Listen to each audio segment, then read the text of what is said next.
Why, hello there, business Chibans and hippies alike. Shams Nelson here from Pen and Blade. And in this episode, I'm going to be talking about World of Chibu. I'm wearing a very respectable tie to convey to you all that I'm a respectable businessman and that this is a serious product. Alright? Alright, that's creepy. Oh yeah, I forgot this was live stream. So I'm going to try to focus on telling you guys about World of Chibu Alpha version 1.3 because I'm about to make some major updates to the magic skill system and the combat system and the attributes and the defense. There's a lot of updates from the first playtest. I already figured out a bunch of things I wanted to change in talking to some people, so thank you. But I'm going to jump right into this, and this might be a long video because I'm going to go through it just, casually. I'm gonna take my time and be casual in my little suit. I did a half Windsor knot because I'm no punk, but also because a full Windsor I find that to be a little bit pretentious. So I just want to let you know that I know what I'm doing here. Oh yeah, and one more thing. I'm gonna make a sign because I've been learning about subconscious. Oh man. Alright, whatever. Doesn't matter. So if I just go like that, you didn't even see it, but your subconscious saw it. Alright? I'm gonna tell you what it said. Alright, anyways. Enough joking around. Alright, this looks like it's working. And so I can close this. Should I put some music on in the background? No, I'll let you guys play some music in the background if you want to go find a playlist of some fantasy music. I'm going to start reading this right here. We got a Creepster, we got a Loris up in here, that's cool. And so I'm going to go ahead and read this whole thing, and I make some notes about the lore and stuff like that, and I'm literally going to go section by section. And I won't look at the chat until I finish the section, and then I'll go, and if you have questions specifically about that section or comments or whatever, then I'll address those. But I want to stay very focused. Alright, so let me make sure that it's still working, and we got the live chat, and we got a couple of people. Hey, yeah, you know what? It's not that I enjoy it more, but okay, I want it to stay focused, but I'll just answer this one question because he got it in there first. I'm just not as good with the anatomy drawing. I haven't been practicing as much, so I don't have much more to teach, and I need to work on it, and eventually I'll get back to it, God willing. I still need a lot of work on the anatomy. I want to get real good at that. But alright, let's focus on World of Chibu. So this is the thing, if I ignore you guys from now on, and you probably will jump in and think, why is he ignoring me? And you probably won't watch the beginning, and so none of this matters. But I'm sorry, I have to focus. Alright, so let us begin. Welcome to the World of Chibu. Actually, we're going to start somewhere else, because I have a mission statement, and this page might change at some point in the future, so I wanted to preserve it as well. So here we go. If you're reading this page, you've probably been invited by me, Shams, to check out the tabletop role-playing game that I've been developing and hopefully give me some thoughts, feedback. This is very, very great. I just wanted to say thanks in advance and hope you genuinely find it delightful and promising. I do. Below are some personal goals I have for World of Chibu. I hope you'll let me know. I have a lot of hopes, don't I? In what ways you think that I could improve upon the system to meet them. And I hope that I will proofread what I write from now on in the future. But this is cool. So I want people to find the product. So this is looking at it as a product without looking at what Chibu is. Delightful and promising. Alright, I think I can stick with that for now. Because I do want it to be delightful. I like that word. I'm probably going to stick with that as like a mission statement for this, for anything that Pen and Blade does. And promising, yeah, I like that because it promises hope for the future. It leaves the future open. It says, hey, let's look, there could be more. I get it. We got to move forward. But at least do you see a sprinkle of, the gem, the sparkling gem? Okay, cool. The World of Chibu role-playing game was designed with a handful of important principles in mind. So this is like getting meta on the game. Create highly customizable characters quickly. Okay, that was one of the big things because you can make highly customizable characters in Dungeons and Dragons, but not quickly, man. And a lot of systems will let you customize your characters quite in depth, but it takes too long. It takes too long, especially for Magic users. So I wanted to try to solve that problem. That was one of the first things. They got me into like trying to design a tabletop RPG in general. Fast gameplay that rewards players with multiple level ups per session and little downtime. Okay, so I like the idea, like, when it's fun to level up, man. When you play MMOs in one night, you're gonna level up 3 or 4 times. Oh, I have it angled down like this so you can see this, but it's not great for my posture. So I might angle it up like this. Alright, does that look okay? Alright, that's fine, you guys. So so I wanted to be like at least level up once per session, but why not twice? The reason is because it takes so much time to level up. You have to do all these calculations. But what if level up was just like roll one dice, choose one thing, done? You know, or like choose one thing, choose one thing. I think that's it. There's choose an attribute, roll your health, and choose a skill. That's it when you level up. But you can level up a lot then. Okay, so level ups are a little less powerful, but still significant. Anyways. So, and then a little downtime so you can keep in the session without looking at rule books and stuff too much. Slightly overpowered player characters to make combat exciting and put an emphasis on story and the effect Chibu's actions have on the world. I was talking to Hobo, and he brought up something that it was on one of my original like inspirations for this, along with Dungeons and Dragons, is Avatar. And just that kind of, and the kind of anime in general, even though I don't know if, well, let's not get into that. Anyways, the kind of overpowered characters that can like shoo shoo, and then they do a flip, pow, and then they like shot like 5 guys, and then they're but, or like, you know what I'm saying? Like, just like more like, whoa, he lift up a boulder and throw it, you know? Or did he just like levitate 10 guys and then throw them in the ocean? Like, that's a little less, I guess at higher levels it's fine, but, and it also seems too complicated. Like, okay, you can lift this many pounds of things, but over this many area, but if you extend the spell action to maximize spell, then you can, it's like, come on, alright, just let him do something cool, and let's focus on the story. Like, how does that affect the story? That's kind of where I wanted it to go. Make the combat exciting and let people have fun and pretty much be a little OP. And if you want to, if you know, and have enemies that can be as OP as you want. This is where the elementals come in, and we'll talk about that soon. Actually, I think I'm gonna go a little out of order for the other part. Man, this might be a long video.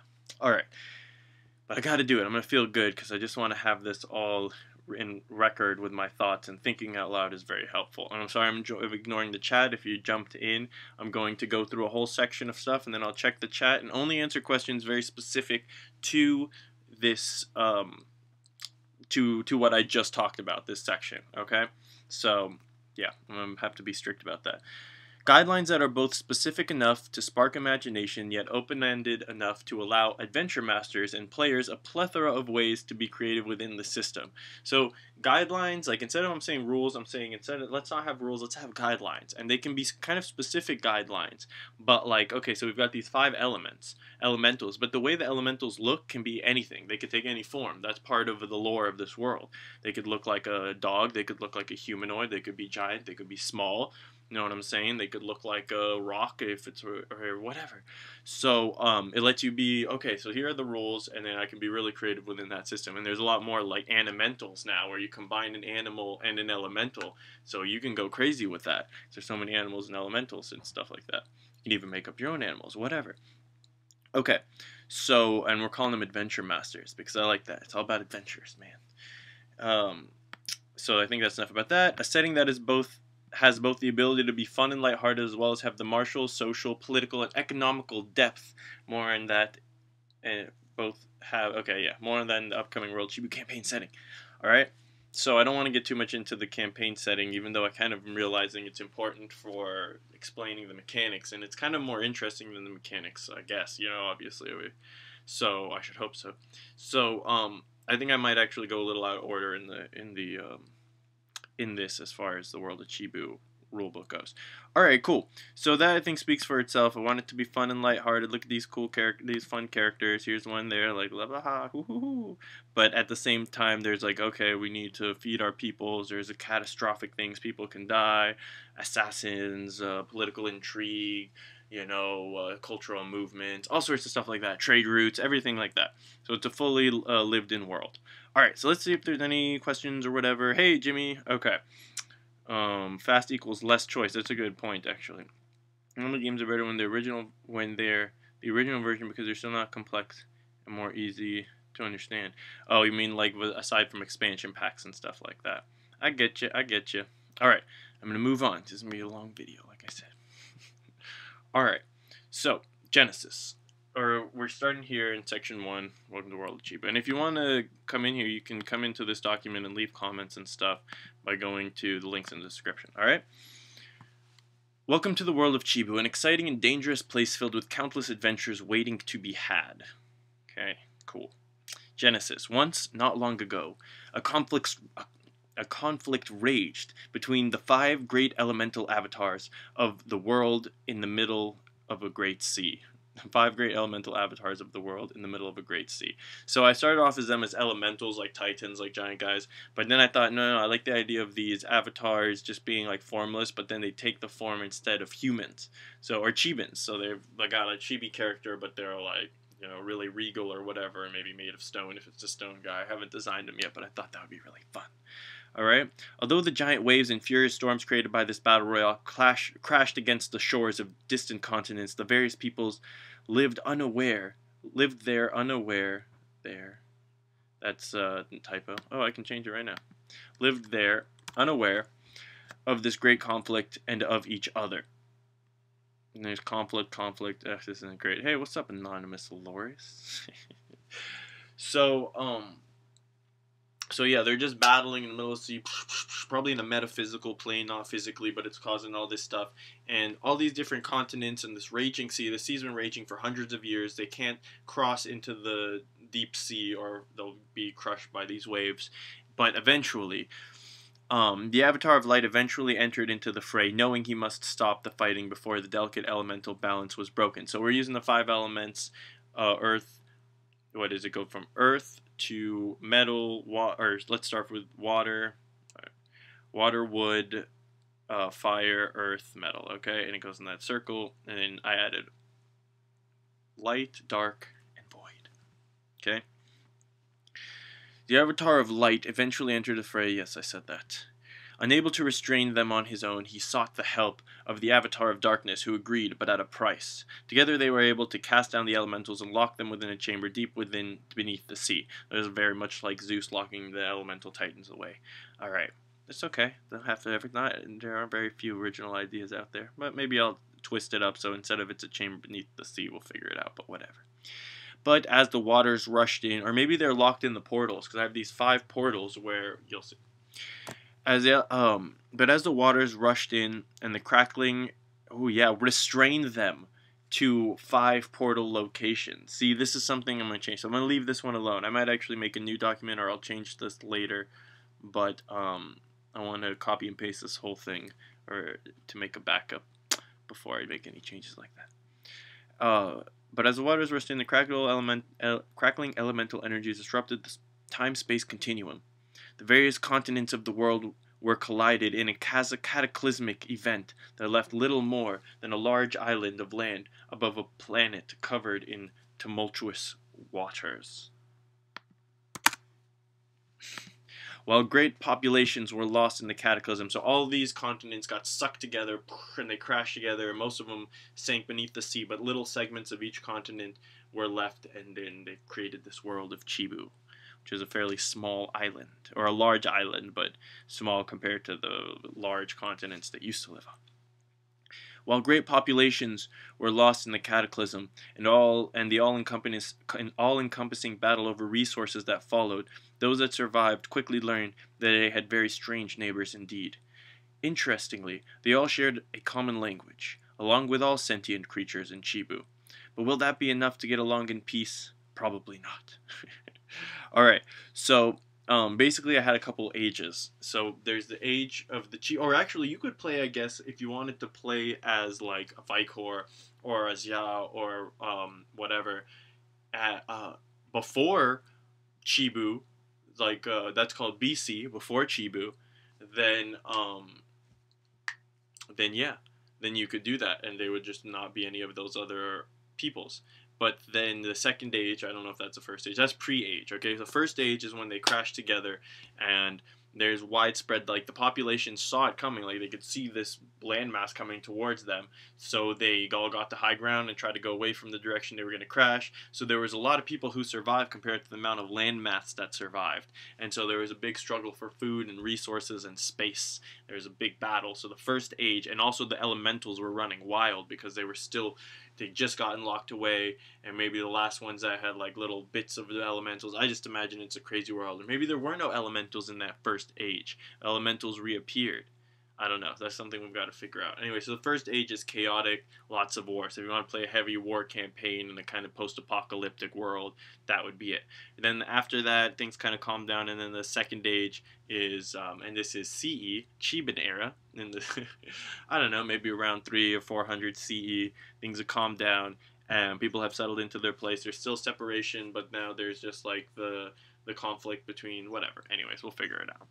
And then I don't know how time is gonna work too, because I wanted the people, like I want the first age to end really quickly. So maybe the first age is just a few years, all right? And then that could be the first age is just a few years, like 10 years of just intense battling, and then finally things settle down. A lot of people have died, but whatever.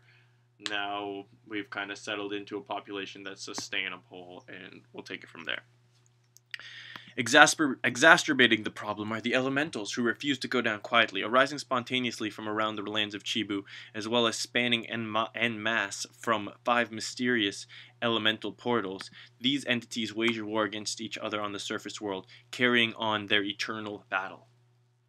Okay, so now this other element in this whole thing, is the elementals. And so there are 5 portals that I guess now I'm thinking the avatars were locked into a portal type form, and they can't leave the portal, but they can like send out, like they can push out little parts of them. You know, it takes effort or whatever. But so then there are like a lot of elementals come out of that portal, but they're smaller ones, multiple small ones, as opposed to the avatar itself. And they kind of have to physically cross the world to battle other elementals. So like fire wants to consume, or well, actually I wanted it so that fire destroys metal, okay, and it consumes wood. So it wants to consume wood to get stronger, but its real goal is to destroy metal.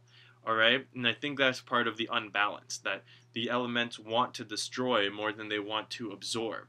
But if the Chibans as player characters and NPCs can get um, to restore the balance of them focusing on absorbing, so the wood being selfless and giving itself to the fire, and then the fire being selfless and giving itself to the earth, because that's the next earth being selfless and giving itself to the metal, then that will restore the balance and they won't have to fight anymore. And the way this is done is by kind of feeding them. So the Egyptians, or Gypsians, I think I'm going to call them Gypsians, all right, or either that or Nubians, but the Egyptians and the Nubians are both kind of, I guess they live together, but they're separate.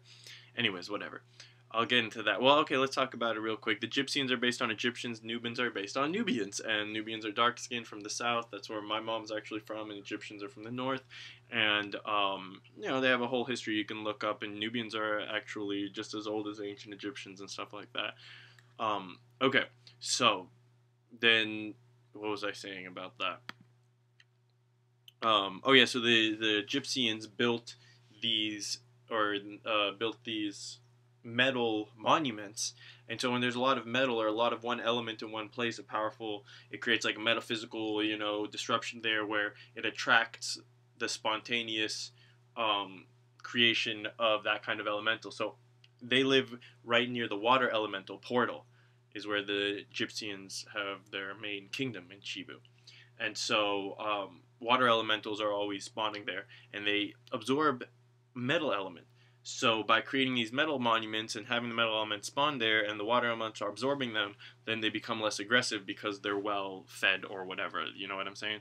So yeah, anyways. So yeah, so now this is the section 1 about just welcome to Chibu. If you have any questions about that, let me know in the live chat comments. I'm gonna check over there. A couple people watching, but hey, what's up, Nicholas? Last name, I like your last name. Why are you reviewing? Shouldn't you be the time here to playtest? Yeah, I did already one playtest, and like I said in the beginning, I've already figured out a bunch of things I need to revamp the magic system, the combat system, and I already figured out how. But I need to refine it and type it out and everything. But in my sketchbook, so before I did that, I just wanted to preserve the old system and kind of talk about it a little bit. Alright, so let's move on. Character creation.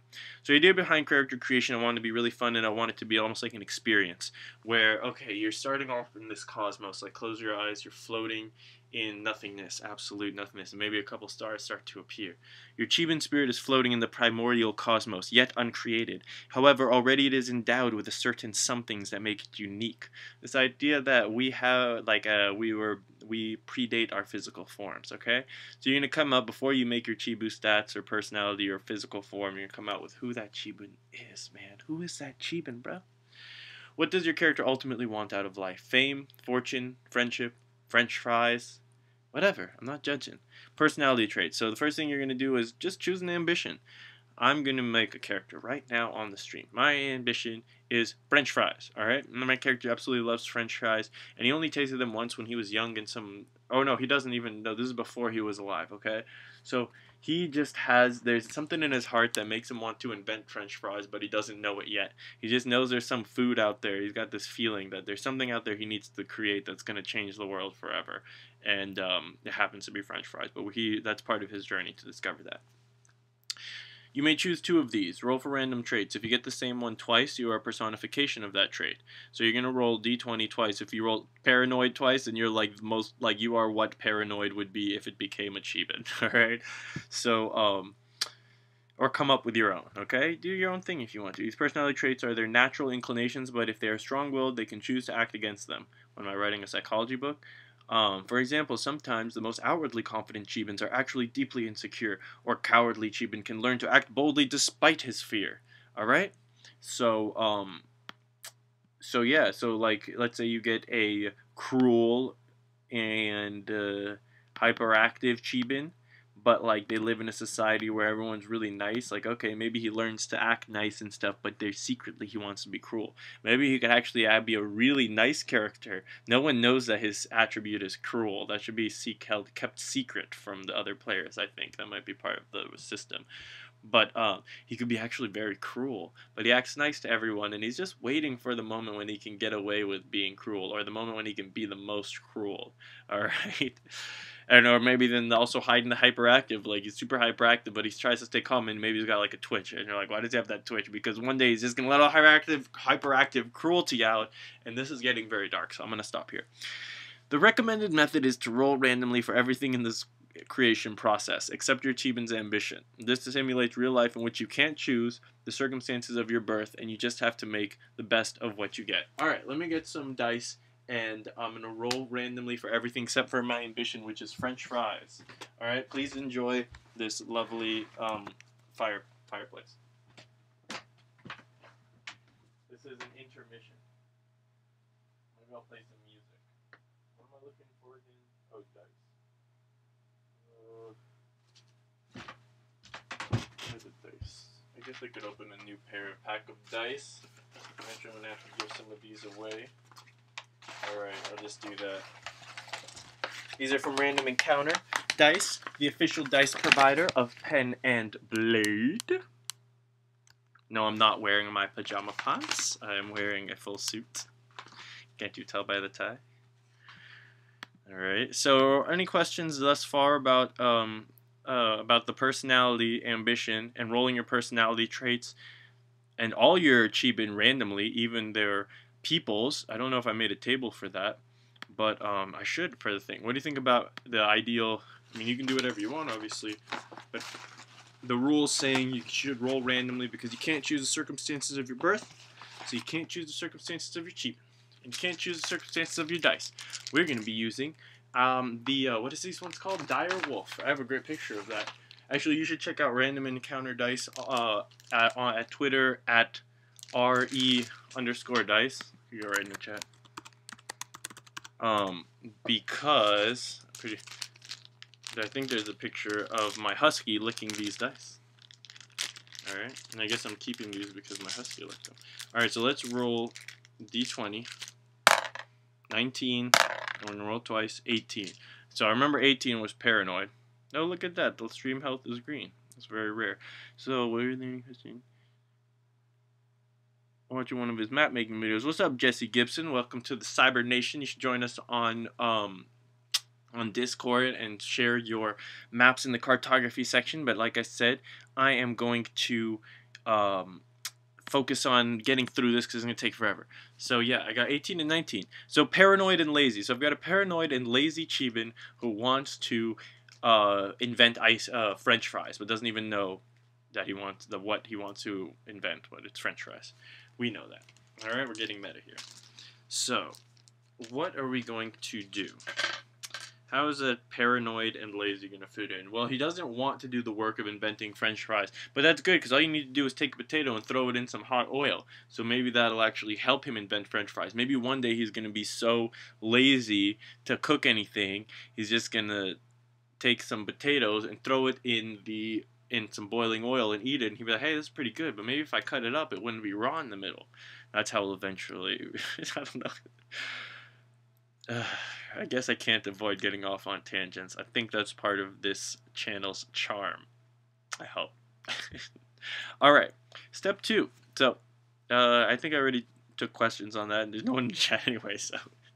Let's go to step 2. Base stats and attributes. So this is all going to change. I'm actually not going to use this. I'm not going to make a character because we're only going to have 4 attributes after this. But initially, I started off with, okay, let's go. Each Chibu begins with these base stats. 20 hit points plus constitution. 20 hit points is a respectable amount. When you start off with 8 hit points, you are going to die. That's one of the problems with Dungeons & Dragons, man.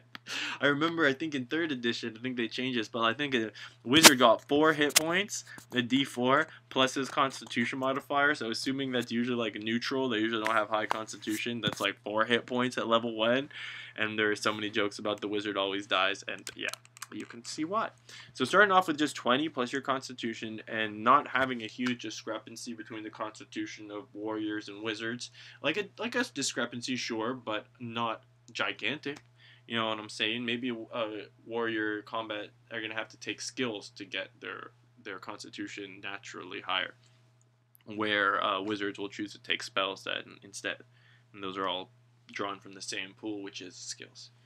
Attributes, the attribute section, strength and dexterity defense. So this actually changed. So now I decided early into play, like right before I play tested, I want the players to roll. So when I say this guy attacks you, the players roll. And I actually found out that this is a common system called player only rolling, or not a common system, like a design philosophy that the players do all the rolling and the DM doesn't. And I think I'm gonna adopt that for this, but maybe not 100%. We'll see.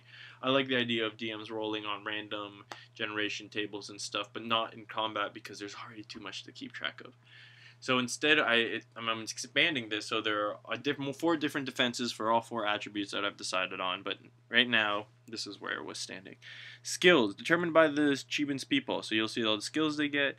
Health points, and when you level up, you just get health, you get your 1 attribute point, so, and the attributes, like I said, are the same as D&D, so strength, dexterity, constitution, intelligence, wisdom, charisma.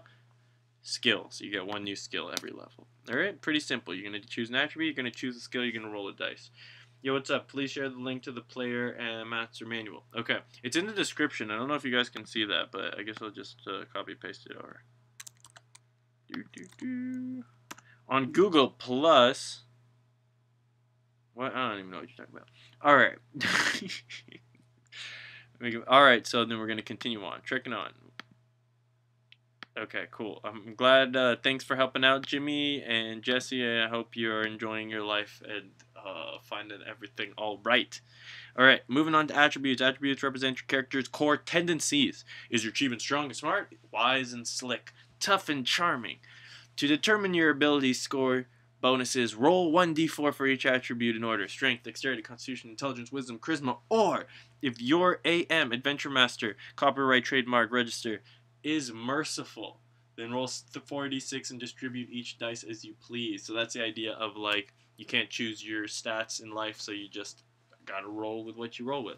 And I have this idea of which I'm really like, I'm gonna keep, of kind of like a more vague like power scale. So while Dungeons and Dragons might define like a 20 as you can jump this far if you roll 20 and actually give you a number of feet, then yeah, now instead, oh what, we've got a koala bear in here, or an otter. What? I don't know why it popped up there. What's up, otter? I'm guessing that's Jesse, and then that means this is probably Jimmy. So we've got what's up, guys?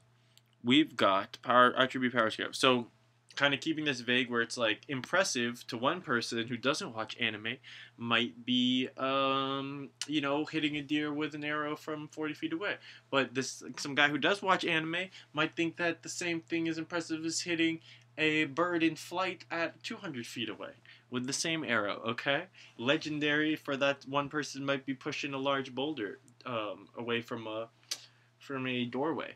Legendary for anime character might be lifting a large boulder in each hand and then like smashing dude's head with them. All right, so kind of like whatever your style of play is. I don't know why I'm using anime, just because that's like where the most over the top power OP is, and I think people get the reference. So yeah, but my point is you can have a really over the top campaign or lower, but see, legendary for a survivalist campaign might be a guy who like eats a live snake.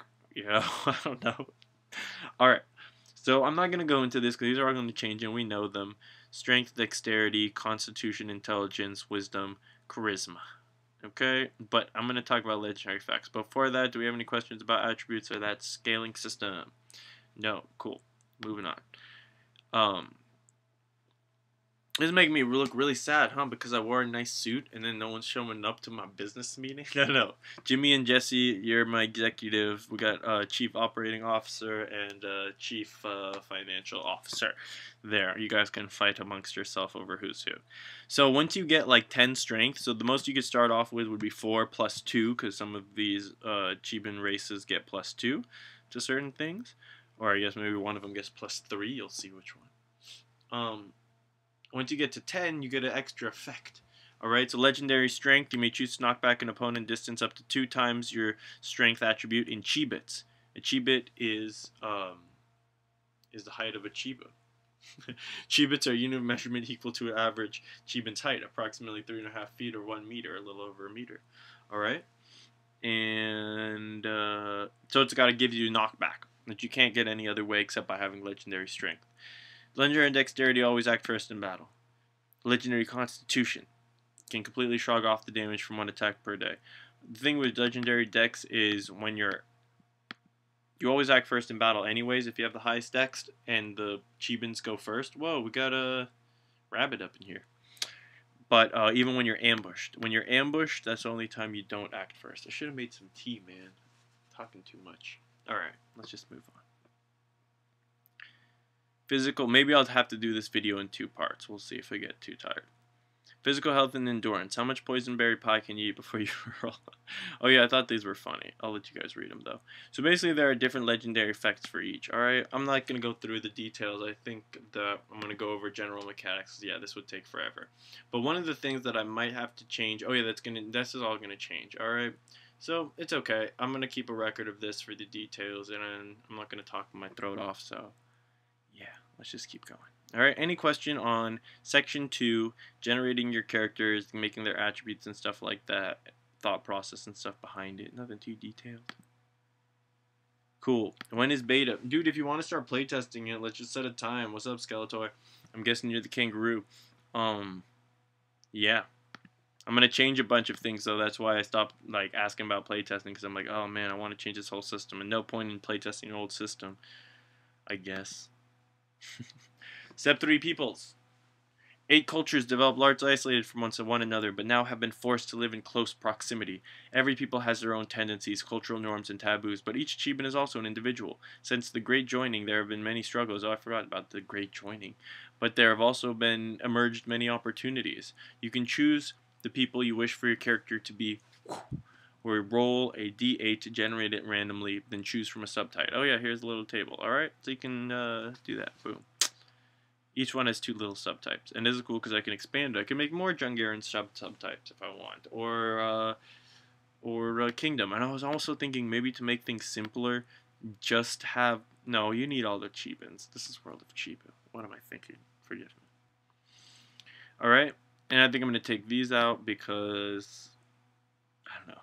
I don't want too many things you have to remember, like plus this, plus that, blah blah blah. So maybe I'll just give them an extra level, or they'll automatically unlock. Because you have to unlock. So to get fire magic, as one of your skills, you've got to choose fire magic, and then you unlock fire magic. But you could also choose as a skill like whatever, like axe mastery, and get plus damage with their axe. So that's the thing. You can choose, you can get axe mastery at level 1, fire magic at level 2, and then you can have both. So there's no restrictions if you want to specialize, if you want to be vague. And also you could choose pickpocket or sleight of hand. I decide sleight of hand, which is involved instead of either one of those two. They all have equal weight. They're all drawn from the same pool. So when you level up, you get a choice, and you can choose the utility skill, and you'll see all this in later things. So I'll just go through and say, read this, and I think that's it. I'm not going to go into these details too much, and just what these two are. And if you guys have any questions or want to hear some details about any of these peoples, then let me know in the live chat, and I will try to answer those questions at the end. Jungarans, resourceful hunter-gatherer people who live in small communities deep in the jungle. Alright, so we've got, this is modeled after, I think you guys know, I'm not going to say it was modeled after. If not, then good. If it's unique enough to stand on its own, whatever. But they're not. They're very clearly modeled after real-life people. Or real-life cultures, very general stereotypes. So we've got the hunter and the savage. Basically, the hunter is it's like kind of the good and the evil side of it. Maybe I should have that be the oh, that could be interesting, but I don't think so because that's very judgmental. And the savage is just like, I can't really, maybe it's not like witch doctor or something, but the idea of like practicing like kind of dark magics, but not in a like wizardly way, more like in a spiritual shamanistic way, like head hunting, you know, shrinking heads, eating your enemy's heart. Like, okay, that's pretty messed up stuff, but that's the kind of stuff that ends up, that's cool. You could, if you want to play a character like that, you know, who's to stop you? That's why they have blood frenzy. I actually watched this documentary about this tribe that the other tribes were scared of, and they were like cannibalistic types and stuff. And what they would do is they would kill you, and then they would try to like absorb your spirit. And you would see this thing about like there was a dead, I think it was a dead animal or something like that, or I can't remember. It couldn't have been a dead human because they wouldn't have shown that. But the kids were running up, and I was like doing this motion like this, like they'd run up and do that, and then like run back, and they were like absorbing the guy's energy or spirit, or the creature's spirit, just because it had just died. Anyways, so human sacrifice with the side of cannibalism, please. So yeah, that kind of thing. And then the hunter is responsible for the tribe's protein supply. All right, elves, magical forest folk with pointy ears and mysterious ways. Yo, what's up, Fantastic Ranger? Good to see you here. I don't know why I popped into that. So I'm going to go through, like I was saying, I'm going to go through all of these. I'm going to close this. And then at the end, if you have any questions about the peoples or whatever, let me know. Elves, we got woodland, carefully capable forest-dwelling folk, high elves. They think they're better than everyone else. They might be right, though. You have to consider that point, you know?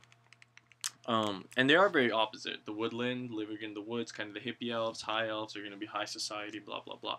So I like this, that there's this, they're kind of opposite in each. I might have to stick with that. Scholar and warrior, great. Okay, I didn't even mean to do this, but a caste-based society with strict hierarchies and traditions are this, yeah. Scholars, learned and punctual. Warriors, highly trained servant warrior. So they're like, anyways, I won't get into lore too much. Vicor. Hardy, seafaring people who love a good fight to the death. So we've got sailors, rugged masters of the sea, you know, doing business and stuff in a legal way, and pirates, devious rapscallions. So the legal side. So that has an opposite to it too, I think. Dwarves, mountain dwarves and lost dwarves, mountain dwarves. Oh, mysterious stout mountain folk with impressive beards. So we do have dwarves and elves, but the rest are like humans. Carved out homes in the mountains so they don't have to deal with NDs, non-dwarves, man. I forgot about the terminology. I'm going to have a lot of fun making up the lore and doing the campaign setting. You're going to be like, ugh, another ND. Do we have to invite it? Do we have to take him on the party? Lost dwarves.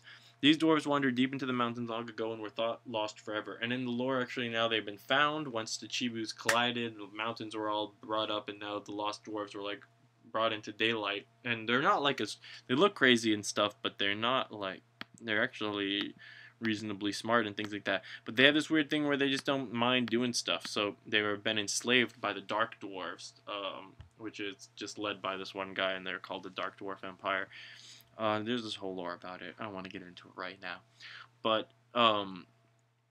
basically, they don't mind being servants. They're kind of like the house elves, but not because they're dumb or they like to serve. They're just very mild mannered and they don't mind spending their time doing that. But if they're mistreated and stuff like that, then they'll be like, "Meh, we're out of here." So, and some of them don't want to, and they'll just leave. So yeah, I thought that was an interesting kind of personality. Nomads, hardened nomadic people who herd or hunt any manner of beasts. Beast. So these are like the steppes, you know, like riders and stuff like that. They herd all manner of beasts. So we've got the shepherd and the barbarian. I guess that's kind of opposite in a way. Shepherds kind of live within the bounds of society and stuff, and barbarians don't. Warriors without fear. See, they get +3 strength. Look at that. Gypsians, and these are the ones that could be Nubans too.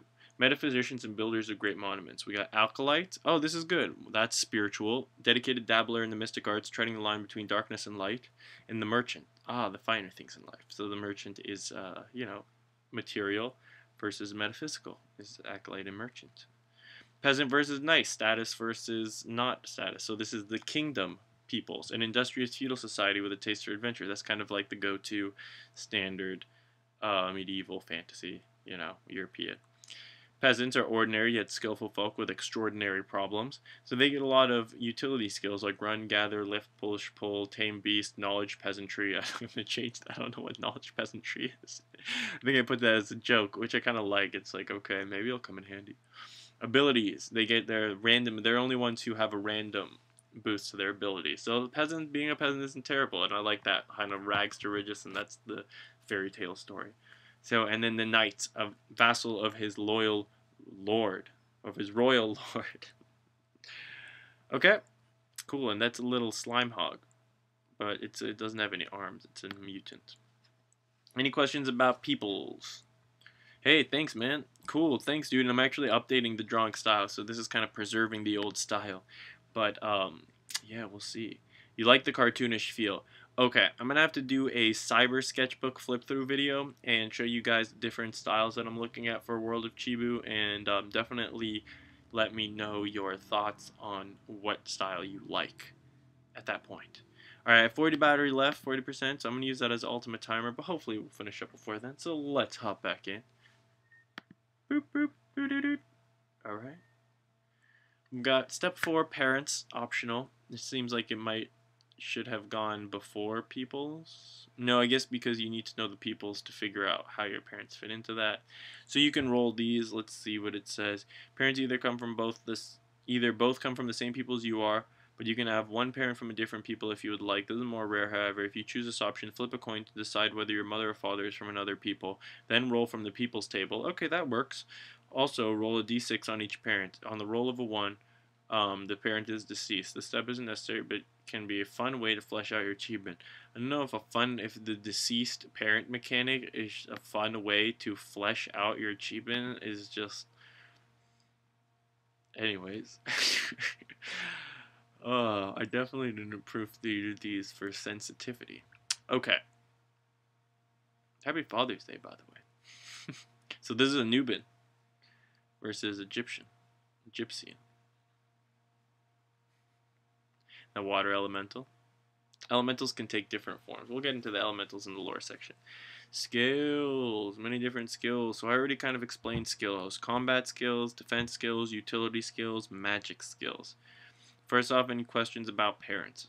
It's interesting that is that its own section? Oh, cool, man. I dig that a lot of people are liking this look. Because this look is pretty easy for me. And I enjoy drawing like this. It's fun and chill, but for some reason I thought it needed a more something look. This is what I did on Procreate, so I could do this kind of a look. But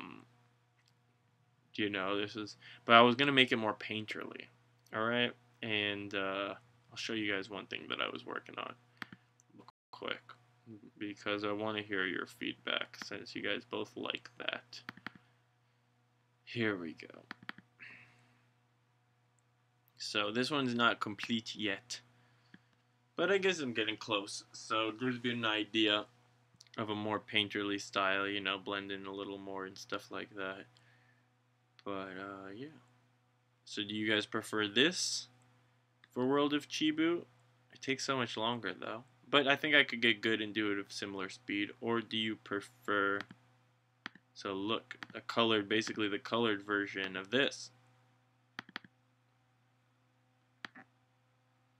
It's funny because I almost like this guy. He reminds me of Pokemon or something. So we'll leave it out for a second, then I'll check what you guys have to say. I want you to just take it in and be like, I like this one, or I like that one. Alright, cool.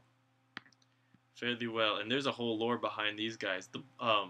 The Red Knights, the leaders of the Red Knights have blue hair. You see the Red Knights, they get their redness from these berries, alright? But they got, these other guys had red hair, and another tribe family, so they were like mad that they stole the red color and called themselves Red Knights. So they started killing the Blue Knights, and they would use their hair to make a dye, to dye their tunics and clothes, and they became the Blue Knights, but they have red hair. Isn't that crazy? Am I blowing your mind yet? So the Red Knights and the Blue Knights have this rivalry. So these guys are the Red Knights, and the Blue Knights have red hair, and yeah, they fight. They battle. Oh my gosh, you like the simpler drawings. You like the less blendy blend. Gosh. Alright, I mean, I guess that's good. I was just so dedicated to learning digital painting. So you guys like this style better. The line art with the simple cell shading, kind of rough and stuff. You prefer that to a more polished version of the painterly style. Am I understanding that correctly? Let me know in the comments, because that's really interesting feedback. Like this kind of stuff. You dig it. Is that right? Alright, so let's go into the skills. I started talking about this already. So you can choose at every level, you get one skill, and you can choose from any of these. There's no class distinction. The only thing that choosing your peoples does is give you these initial skills that you start off with, and a boost to some abilities. Okay? Combat skills. So these are different things. +2 with bludgeoning weapons, +2 hit with ranged weapons, +2 damage with two-handed weapons, blah blah blah. I don't know if I'm going to change these to be a little more fluid, like you can have Muscle Man level 1, level 2, like you can keep taking levels in Muscle Man and it's stackable. You know, that might be something I might add in there. But active. So then we have passive skills, active skills. So this is something you can do. Like I choose to do a Barbarian Onslaught. So there's a minus chance to hit, but a plus to damage. Or you get 2 attacks, but you have -4 to hit. So these are ways that as skills you can get extra attacks. But usually I'm just going to have everyone have 1 attack unless there's a skill that gives them the ability to attack more than once. And the way that combat works, we'll get to in the mechanics section.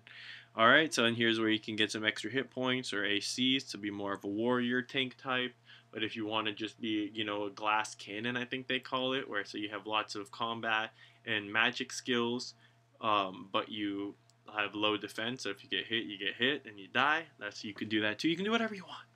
Do whatever you want. All right. Any question about combat and defense skills?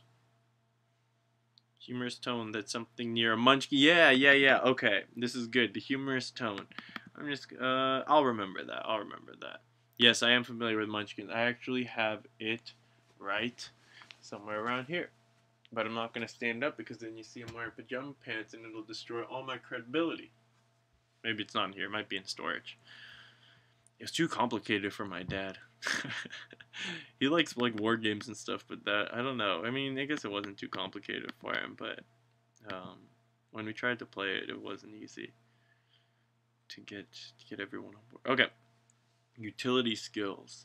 So these are like swim, throw, break. I'm trying to think of things that are fun. Gather.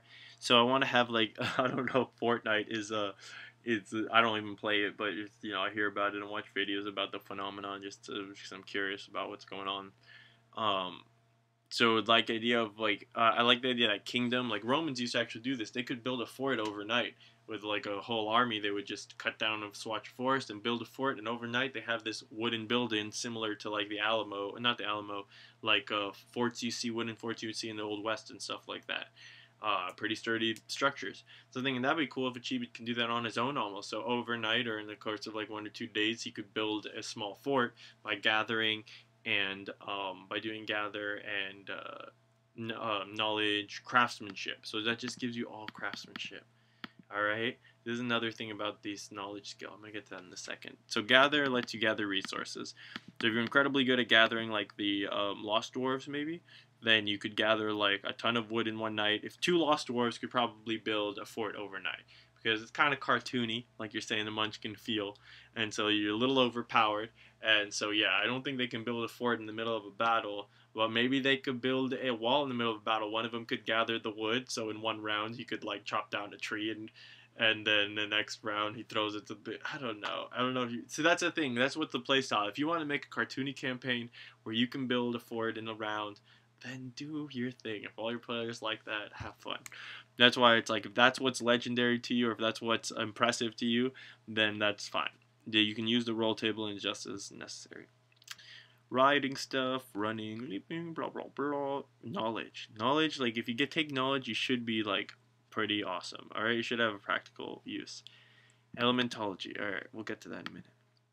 I don't think I'm gonna go into the lore. Yeah, because my throat's starting to get tired, man. I think I actually did make a throat comfort tea. Let me go see if it's upstairs. Anyways, if you have any questions at this point, let me know. This is another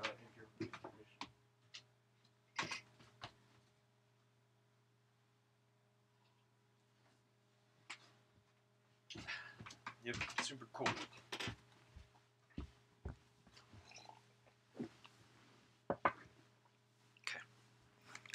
Okay. Getting really tired. So nature, just gives you tons of nature. Book learning, we're combining history, religion, science, all those. Craftsmanship, every kind of craft, and you can make stuff up. So I'm going to take, because of his French fry love, frying. No, cooking. Just cooking in general. Alright? Man, now this made me throat even more tired. Alright, I think I have to cut off this live stream. I talk too much, you guys. We're almost done. Ah, Jimmy, what have you done? I want to delete everything. Stop. Spell damage. This system was basically every time you take a spell skill, you get 1 spell level. And as your spell levels increase, so if you have 3 spell skills, you do more damage. If you have 10 spell skills, because you're getting better at spells. So there is a progression into if you choose to specialize. And I think there should be a warrior version of this too. Alright? I'm not going to go through the specifics, power stones and everything. I think I might cut off the live stream because really my throat's starting to hurt. So I think I'm going to do another live stream later and talk about the mechanics as they are now, what I learned in the playtest, and in addition, talk about the lore as it stands now. So, sorry guys, but thanks for joining me, and thanks for the feedback on the art and other stuff. If you have any other feedback, oh, I see what you're saying. That's cool. Leave it in the comments below, and thanks, Savetsky, I didn't see you there. What's up, bro? Do you have a gaming channel? I'll have to check you out. Leave a comment so I can check out your channels. If you have a channel, man, I'll totally subscribe. And Jesse, and the Fantastic Ranger, man, and Jimmy, of course. Jimmy, we all know Jimmy. Skeletor was up in here. Cool. That was great. And Mr. J from way back in the day. Alright, thanks everyone. Yeah, I think that's it. Peace, God bless, and stay fantastic, everyone.